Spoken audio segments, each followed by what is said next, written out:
Taoiseach, at the start of this year, you and Gael formed your government on the back of a grubby deal with Michael Lowry and his group of so-called independents. A grubby deal that was all about keeping power, not about what's good for ordinary people. A deal that saw you appoint a record number of super junior ministers to Cabinet, and of course the courts will have their say on that matter on Friday.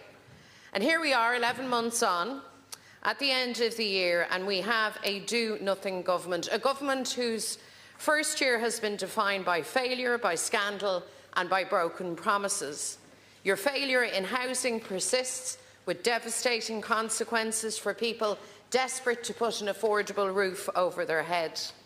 And when it comes to passing legislation, you are at nothing. Your government has passed the least number of laws in the first year of any government this century. That means in 25 years, over 6 governments, this is the worst. A go-slow coalition that can't even get the basics of governance done. And then there's the cost of living. People are hammered with price increases and rip-off bills, but your government refuses to help. You refuse to bring forward a cost of living package.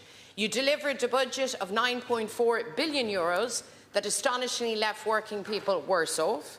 You hiked up the price of petrol, of diesel, of home heating oil, of road tolls, of the local property tax. You allow big energy companies and large supermarket chains to price gouge and fleece people. You do nothing to stop it, and worse than that, over the last week we see the most mean-spirited, lousy approach in respect of blister packages and putting pressure on low-income people, including the elderly, again, without a thought, without costing you a thought. Then, of course, there's your waste of public money. Millions wasted on bike sheds, security huts, empty offices. And, of course, your raft of broken election promises, and there are many. You promised to cut student fees, but you hiked them up. You promised action to get bills and prices down, they go up and up. You promised to give workers a break on their income tax, but you gave those tax breaks instead to developers, to landlords and to banks. And as soon as you got back into power, your promises disappeared like snow off a ditch. But I think the most damning failure of your do-nothing government is your failure of children. Children denied assessment of needs, denied school places, children living in poverty, and children living with scoliosis and spina bifida. This will be Gillian and Stephen Morrison Sherratt's first Christmas without Harvey. The unimaginable pain of losing Harvey has been compounded by the fact that he was deliberately removed from a waiting list by Children's Health Ireland. That was done without the knowledge or consent of Harvey's parents.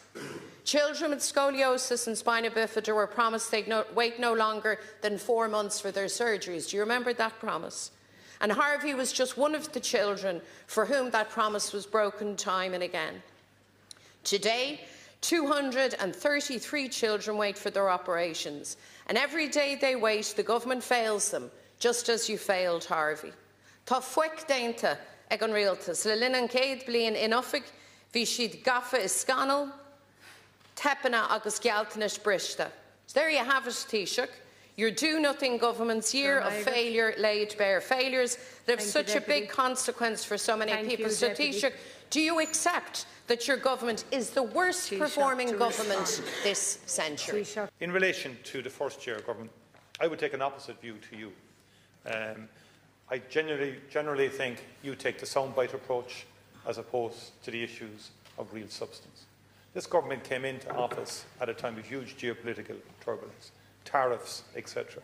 This government has navigated that tariff situation skillfully, effectively and with impact, reducing the threats to this country significantly as a result of our work within Europe and bilaterally with the US and influencing the European approach to the discussions with America. And that was a significant threat, if you remember, at the beginning of this government. We worked with industry, both in the medical devices and in the pharmaceutical and biopharma areas, life sciences, to make sure that we were on the ball in terms of dealing with the core issues and in a very difficult situation. And likewise in terms of the security situation facing Europe, a war in Europe for the first time since World War II. We have navigated that. We've worked with principle in terms of dealing with those issues.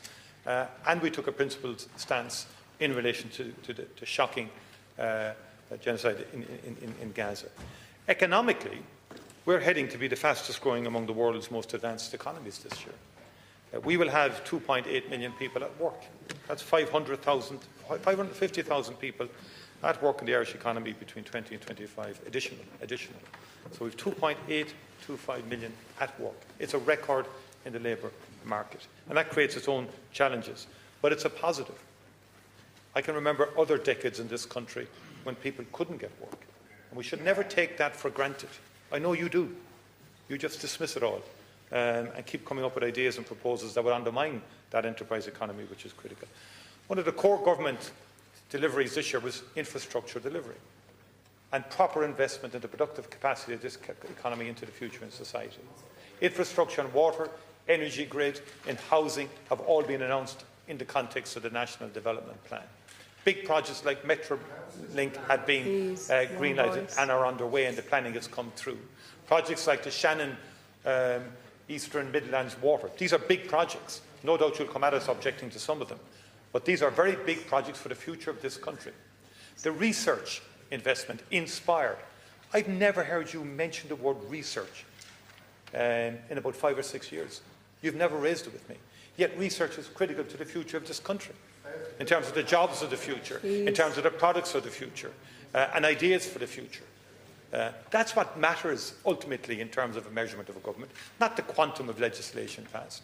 We passed 32 pieces in 2020. Why? 11 of that acts were to do with the emergency in the pandemic.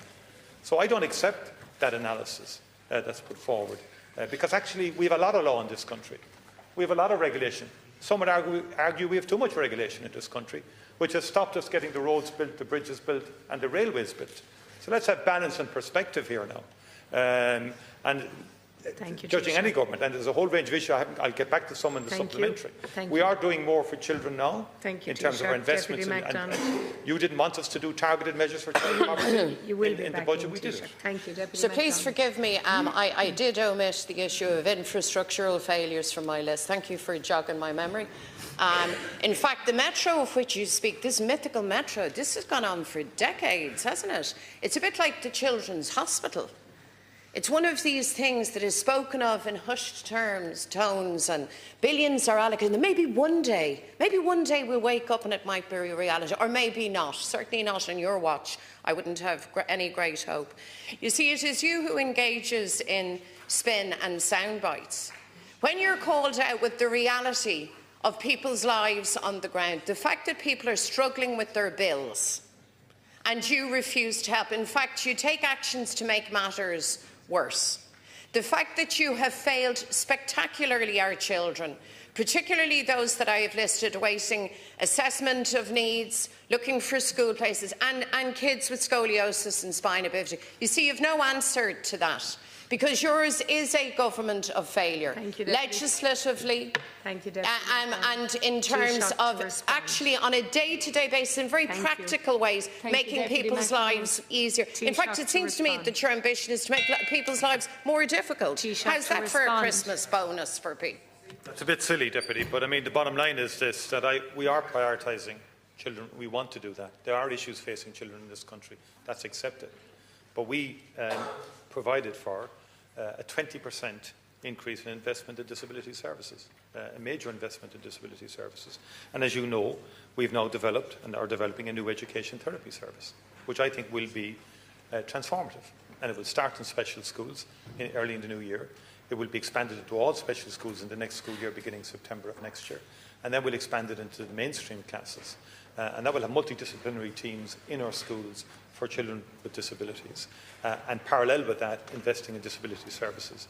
And yes, we are amending the assessment of need to make sure we prioritise the provision of therapists to children, as opposed to being behind desks doing all sorts of assessments that are not, in my view, the optimal use of their. We need therapists with the children. We need them on the ground. 400 new special classes this year. 300 new special school places sanctioned for 25-26 as well. Thank you, Taoiseach. 3 billion has now been invested in special education. Thank you. And rightly so, but it will continue. Deputy George Lawler.